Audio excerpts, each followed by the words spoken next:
Have you ever felt like Mr. Bean in church before? Anybody? Come on, be honest. Okay, I have many a time. I've even struggled to stay awake during a sermon when I was the one preaching. So, unfortunately, a lot of people, when they think about going to church, they envision this kind of a scene that we've just watched with Mr. Bean.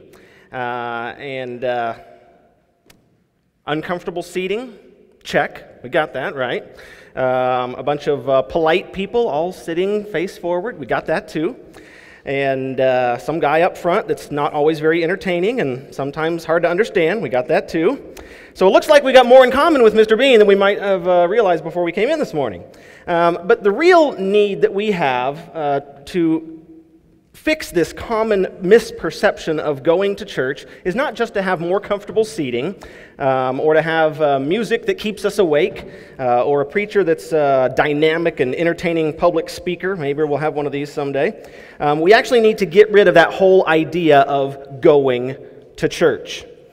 And that task actually is a lot easier said than done. The phrase "go to church" is so deeply ingrained in our culture that I don't think it's actually possible to weed it out. So the next best thing that we're going to do this Sunday and next week is at least work a little bit towards thinking differently about this phrase, "go to church." That's actually why I've titled this little mini 2-week series, "Jesus Doesn't Want You to Go to Church." That might sound a little strange, but it's true, and you'll see that as we go along. If you're new to the Orchard with us this morning, or if you haven't been here for a while, let me catch you up with what we've been doing for the past few months. We're sort of in the middle of a big 7-month mega series called The Story. And we're going through the grand story of God through the entire Bible from Genesis to Revelation to look at the big story of God's desire to have a relationship with the people He's made. And so over the last 4 months, we've been going through the Old Testament. We just wrapped that up last week. And so we have a little bit less than 3 months to go as we work our way through the New Testament. And so we decided to sort of hit the pause button here in between the Old and New Testament to give our life groups a little bit of a breather, a little bit of break, so the hosts can have their carpets shampooed and fix all the damage their groups have done. Just kidding, mostly. But what we want to do is just pause as we sort of get back into the routine of the school year. You know, every year there's sort of a pattern that happens at the end of the summer, and we get back into some school year routines that come naturally. And I want us to be reminded of a couple of very important truths over these next 2 weeks that can sometimes get lost when we get into that habit or that routine of attending church services on Sunday morning. The word church appears in the New Testament about 100 times. And so we're going to be seeing a lot of that word over the next couple of months as we get into the latter half of this story series. But as with any term that we come to be more familiar with and comfortable with, it might actually end up meaning something different than we immediately pictured. And from the smiles, I think we got ahead of ourselves on the slide. The way we use the word church, might be what we might have the same experience in The Princess Bride when Inigo makes this observation of Vizzini. You keep using that word. I do not think it means what you think it means. And I think church maybe fits into that description as well. For some of us, the idea of church is maybe that it's something like a store. It's a place we get ourselves sort of presentable for. We spend a little time there. We pick up some things that we need, and then we pay on the way out, right? Some of us put sort of church and store in the same general area in the mental map in our heads. For some of us, maybe, though, it's more like an event. Like a movie, you run in late, you grab some food, find a seat, settle in, hope that people around you don't talk, and try and, beat the rush on the way out. So sometimes maybe we have an event mentality when we think about church. And both of these metaphors that a lot of people's minds go to first when they think of church, either a place you go to or an event you participate in, are not really what the Bible means when it talks about the church. And if we have these mistaken metaphors as our primary thoughts about the church, we're going to miss out on what God has for us, and we're going to miss out on a lot of what's coming up in the story about what God wants us to learn about His church. Of these 100 times that the word church appears in the New Testament, only 3 of them refer to an event where people gathered together, and 0 of them refer to a place. It's much more than a place or an event. So if you want to go ahead and grab your bulletin and pull out the little sermon notes that are in there right at the top. It says Jesus doesn't want you to go to church. There's some fill in the blanks there. Places for you to take some notes, and it has some of the scriptures listed that we're going to go over together this morning, so you can take this home and look them up on your own, and make sure that I'm not trying to pull a fast one on you up here. And as you're also doing that, let me again remind you to please fill out the communication envelope at some point this morning. Just your name if you're a regular attender, and if you're new with us, just share as much information as you're comfortable with. I promise we will not sell it to any marketing firms, and we will not harass you with the information you give us, although we may bring you some cookies, if that's okay. The metaphors that the Bible uses to describe the church and what it's all about reflect the fact that God has had this idea of the church from the beginning of time, from creation. The church was designed by God to meet the deepest needs that we as human beings have, because regardless of how quote-unquote religious a person is or not, we all have certain inherent needs. We were created with those needs, I believe, in large part to point us to the one who made us and who wants a relationship with us and who can ultimately meet every need that we have. And we see expressions of the first metaphor that I want us to consider this morning throughout the Old Testament as well as the New. Now, Psalm 100 verse 3 says, God made us and we are His. We are His people, the sheep of His pasture. There's this idea of a flock. And one of the most famous passages in all of the Bible, the 23rd Psalm, it's put this way in the Living Bible. It says, because the Lord is my shepherd, I have everything that I need. He lets me rest in meadow grass and leads me beside quiet streams. He gives me new strength. He helps me to do what honors Him the most. Even when I'm walking through the dark valley of death, I won't be afraid. For you are close beside me, guarding and guiding all the way. You provide delicious food for me in the presence of my enemies. You welcome me as your guest. Blessings overflow. Your goodness and unfailing kindness shall be with me all my life, and afterwards I will live with you forever in your home. It's a beautiful picture. That's what God created us for. Jesus uses this same flock metaphor, and when he says, I am the good shepherd. The good shepherd sacrifices his life for the sheep. A hired hand will run when he sees a wolf coming. He will abandon the sheep because they don't belong to him and he isn't their shepherd. And so the wolf attacks them and scatters the flock.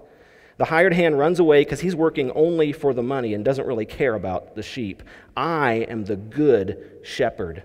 I know my own sheep and they know me, just as my Father knows me and I know the Father, so I sacrifice my life for the sheep. So why does God choose to use this metaphor of his people as a flock of sheep in particular, to illustrate the church? Well, this is the first blank in your notes if you're following along. At least part of the reason is that in God's flock, I am protected and cared for. In the flock, in God's church, I'm not alone. I have other people looking out for me. I enjoy some safety and some security because I have a good shepherd watching over me. And that makes me more confident and less anxious and less fearful in life to know that God is protecting me when I'm in his flock. When I'm beat up at my job, or when my family or marriage are being strained to the breaking point, if I'm facing a personal crisis or even a terminal illness, I need to know that someone is protecting and caring for me. We all need people who will step up for us. And in the flock of God, God has created two special kinds of people who are caregivers, whose job it is to look out for the flock, and one of those groups is pastors. In fact, the English word pastor is translated from the original Greek New Testament word poimen, which literally means shepherd. And so a pastor's calling is to be a shepherd and to care for God's flock. 1 Peter 5:2 says, take care of God's flock, his people that you are responsible for. Watch over them because you want to, not because you're forced to. And so that's my job, and that's Tali's job, and that's the job of all of the lay pastors, the leadership team that we have here in the Orchard, is to take care of God's flock, this church family that he has placed us in, to be responsible for, to watch over and protect and care for our church family. But not only do we have pastors to help in the flock of God, we also have our life groups. And that's why we have them all displayed in the back there. I'm going to be repeating this several times this morning. 58 times in the New Testament, and we see the phrase one another written.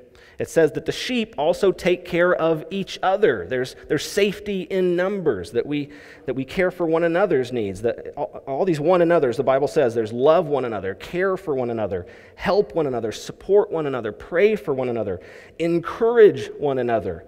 That was one of the messages that came through on our little tech experiment this morning. The Orchard is a church where I can be encouraged and encourage. I'm glad that that has come out, because that is an essential part of what it means to be a part of God's flock. But it's really hard to practice these one another's in a crowd of 100 people or more. And you can really only do that with 6 or 8 or 10, which is sort of the ideal size for our life groups. And so that's why we want to offer our life groups as a very practical way for you to experience what God meant for the church to be, that it's a flock where we're protected and cared for. Life groups allow us the opportunity to mutually fulfill those one another instructions in each other's lives. I read an account this last week from a young mother in Oklahoma named Clara Nall. And she writes, it was one of the worst days of my life. The washing machine broke down, the telephone wouldn't stop ringing, my head ached, and the mailman brought a bill that I had no money to pay. Almost at the breaking point, I lifted my 1-year-old into the high chair, leaned my head against the tray, and began to cry. And without a word, my son took his pacifier out of his mouth and stuck it into mine. You know, it doesn't take anything extraordinary to care for and be cared for by the flock of God. We just have to be there for each other. That's why life groups are so important. Galatians 6:2 says, share each other's troubles and problems, and by this way you obey the law of Christ. 1 Thessalonians 5:11 says, encourage each other and give each other strength. We get strength from each other when we connect in a life group, so make sure you get into one. A second metaphor that the Bible uses to describe the church and how it meets our deepest needs is that the church is a temple. Again, not a location, not a place, but it's like a building where God's presence shows up and where he is loved, honored, and worshiped. 1 Corinthians 3:16 says, "Don't you realize that all of you together are the temple of God, and his Spirit lives in you?" In this subdivision just to the north of the school here, my family is having a new house built. We are very excited about it. It's been a long process that we've been going through for several months now, and all of the paperwork is done. We're just waiting for them to start doing something, and so at this point, it's a couple of times a week we drive in there and just see if, have any weeds been pulled, has anything been moved, anything been dropped off. We got nothing yet. But in the last few months, as we've been going through this process, driving through there and looking, we've seen several other houses being built. And it's amazing to watch the process of a house being built. All the stages, all the equipment, all the supplies, all the parts that go into building a house. And it's just incredible. But what is even more incredible to realize is that all of those pieces fit together. They have a very specific function. The whole thing's been engineered so that every piece supports those around it. And when they support those around it, those precise connections make it work and make it a home where a family can live. If you don't make the connections, you don't have a home. And so a second benefit of belonging to the church, somebody already noted this on the text exercise this morning.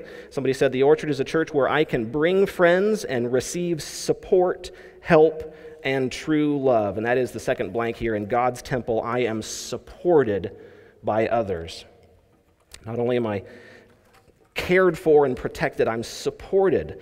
The Bible says in Ephesians 2, in Christ, the whole building, again, that's us, not sticks and bricks and mortar, the whole building is joined together and rises to become a holy temple in the Lord. And in him, you two are being built together to become a dwelling in which God lives by his Spirit. So together, we form the flock of God, and we form the temple of God. Here's another response I got this morning. The Orchard is a church where other believers accept me for who I am, and a place where we sustain each other's dreams. I love that. That is part of the support that we get in God's temple. We sustain the dreams that God has given to each of us. My kids have literally thousands, maybe tens of thousands of Legos. I got any Lego fans in the room today? In this last year, one of our neighbor kids moved away, and he was done with them, and so he brought over a giant bucket of I don't know how many hundreds or thousands of dollars worth of just random Legos. And Legos are cool if they're used for the purpose for which they are created. That's primarily to connect together, right? To make things, to build things. If you don't connect them, they're basically worthless, except for brightly colored floor decorations, which are also very painful when stepped on. So here's a modern take on this temple metaphor. Okay, you are God's Lego castle. And there's nothing more awesome than a giant Lego castle, right? We were designed for connection, to support each other in something terrific. Romans 1:12 says, I want us to help each other with the faith we have. Your faith will help me, and my faith will help you. And one of the things that helps us to fulfill this metaphor of the church is our official membership class. We call it the Orchard 101. It's a class I teach every quarter, every 3 months, just to help us to all get officially connected, to engineer our connections so that the pieces work together and we build a home for people here in this valley. So if you haven't been through 101 yet, put it on your calendar. It's in the Orchard events section in your bulletin. October 25th is the next one we're doing. That's 7 weeks from tonight. The last Sunday in October. Each one of these metaphors has a great implication for our life. And if we understand the meanings of these metaphors, we'll understand how the church was designed to meet our deepest needs. The church is a flock, and the church is a temple. And the last metaphor the Bible uses for the church is one that we're very familiar with. And I got a text message this morning that says, the Orchard is a church where I feel like I'm with family. And that's exactly what we want, because the third benefit of belonging to the church of Jesus is in God's family, I learn my true identity. Because our sense of identity comes from our relationships, for good or bad. If we have good relationships, we generally have a pretty good sense of our identity. If we have bad relationships, that sense is a little tougher to work out. And if my relationships are broken or poor, I have a really hard time knowing who I am. Anybody who's gone through a divorce or the death of a spouse knows that after a big event like that, questions linger like, well, who am I now? Because my identity was tied to that relationship. Or if you lose a job that you've had for a long time, and your identity has been tied to that work, and you wake up wondering, who am I now? Where's my identity? I've been there. Our identity is tied to our relationships, and people who grow up without good family relationships, maybe you would say your family was dysfunctional or broken or even non-existent, and that can make it hard for us to know who we really are. Here's the good news. Ephesians 2:19 says in the Living Bible, you are members of God's very own family, and you belong in God's household with every other Christian. Another text I got this morning said, the Orchard Church is where I belong. I'm glad you feel that way, because that's what God wants for us. You belong here. It doesn't matter what kind of a family you may have had growing up. Our earthly family is never going to last forever, but God's family is. It's the only family that lasts forever. It's kind of sad to think about. I try not to, because I have a sophomore in high school as a child. In just a couple of years, he's going to be out and on his own. But it's a reminder. People grow up. They move away. Sometimes there's divorce, and inevitably people die. No physical family lasts forever. And we know that. But it still sounds shocking to put it this way. Your spiritual family is more important than your physical family, because it's the only one that's going to last. When you get your identity from your spiritual family, from your eternal family, that's a pretty long-term identity. That's a good place to get the identity that God made for you. So often we look for identity in things that aren't going to last besides our family. Our ethnicity, our politics, our career, our nationality. They're all interesting identifiers about us, but none of them is going to last. We may all be Americans here this morning, but there's an identity that's far more important than that, and that is being a member of the family of God. Because it's another unsettling reality that I believe anyway, almost certainly, America is not going to last. History proves that out. No kingdom lasts forever. A couple hundred years maybe, but every civilization is replaced by another one, and every government gives way to another eventually. So if you want your identity to last, you have to put it in something that's never going to change. And the Bible says that God's family, the church, will go on for eternity. A lot of families show their family relationship by a symbol, a family crest, or like a Scottish tartan. That's my family's history, a particular plaid design that highlights where you come from. Gangs, even, in imitation of the family connection, will get a similar tattoo. So when you see that tattoo, you know that they are a part of that gang. You know who they represent. You know what the mark or the symbol of being a part of God's family is? It is baptism. Being baptized is the public declaration that says, I'm not ashamed that I am identifying with the family of God. Acts 2:38 says, repent and be baptized for the forgiveness of your sins, and you will be given the gift of the Holy Spirit. I'm advertising to the world that I don't understand everything about being a Christian, but I am in. And so if you haven't been baptized, if you haven't made that public confession of your faith, you need to be. That's the symbol that tells everybody, hey, I am in the family. It's a public proclamation of faith in Jesus. In Acts 2:41, it says, those who believed what Peter had said, teaching them about Jesus and what he had done to offer them forgiveness for their sins and a place in God's family, says those who believed what Peter had said were baptized and added to the church. That's what the Bible says. You believe, you're baptized, you're added to the church. But even if you're not officially in the family, if you have not come to the place where you're ready to make that statement of faith in Jesus yet, we hope that you will keep coming around. That's one of our goals. One of the texts I got this morning said the Orchard is a church where you can come just as you are. And we want that to always be the case, regardless of a person's spiritual commitment level or lack thereof. You know, the people that we share life with a lot, but are not related to, when we develop close friendships with them, we use a phrase that's full of endearment. It says, they are like family. Does anybody have a friend that's like family? That's somebody you're close to, right? If you haven't committed your life to Jesus yet, we love you. We're glad you're here, and we want to get to know you better so that you will be like family to us. But ultimately, we want you to actually be family. And sometimes that happens with those close relationships. Somebody who hangs around a long time with a teenager or a young adult as they're growing up ends up becoming a part of the family, and that's how God wants it with His family. Church is not a place or an event. That's why Jesus does not want you to go to church. The church is a flock. It's a temple of people being built together. It's a family. Look at the next couple of verses after that last one that I read about those who believed and were baptized. The very next verse, Acts 2:42, goes on to describe what life looked like for these people who put their faith in Jesus and joined together. It says, all the believers devoted themselves to the apostles' teaching and to fellowship and to sharing in meals, including the Lord's Supper, and to prayer. A deep sense of awe came over them all, and the apostles performed many miraculous signs and wonders. All the believers met together in one place. They shared everything they had. They sold their property and possessions and shared the money with those in need. They worshiped together at the temple each day, met in homes for the Lord's Supper, and shared their meals with great joy and generosity. You know what that sounds like to me?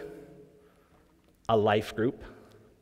If I haven't mentioned it yet, we have displays in the back of a bunch of groups of people who want to help you to experience life as a part of God's flock, as a part of His temple, as a part of His family.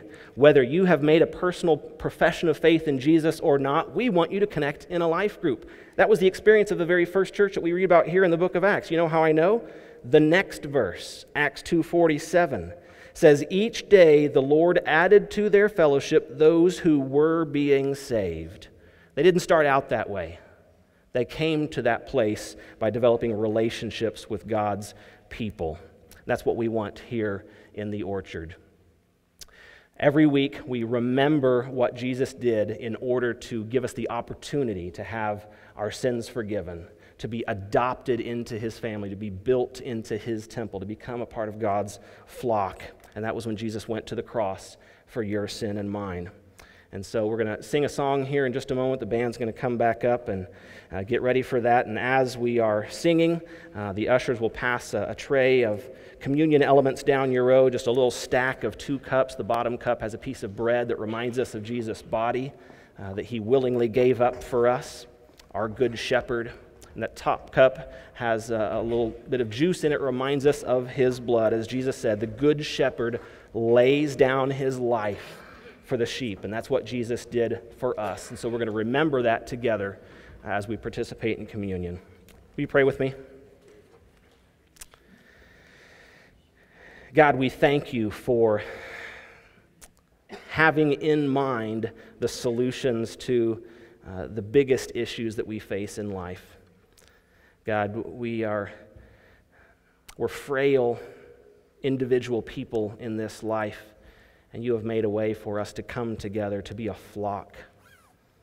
God, we're disconnected on our own, but You have made the church a place where we can connect, where we can be built together into a place where life happens. And God, because of our own sin, we have become spiritual orphans, separated from You. But You made a plan for that as well in sending Jesus to offer a perfect sacrifice in our place, that we might have our sins forgiven, that we might be adopted as Your children into Your family. God, we thank You for the church. Thank You for this church and for what You're doing here in the lives of the people that You are drawing together. God, make us like family. Make us more than that. Make us family because we have a blood relationship in Jesus. who gave his body and his blood to purchase us for you. God, help us never to minimize the church as a place we go to or an event we attend. And we know that you don't want us to go to church. You want us to be the church. God, help us to do that. In Jesus' name we pray. Amen.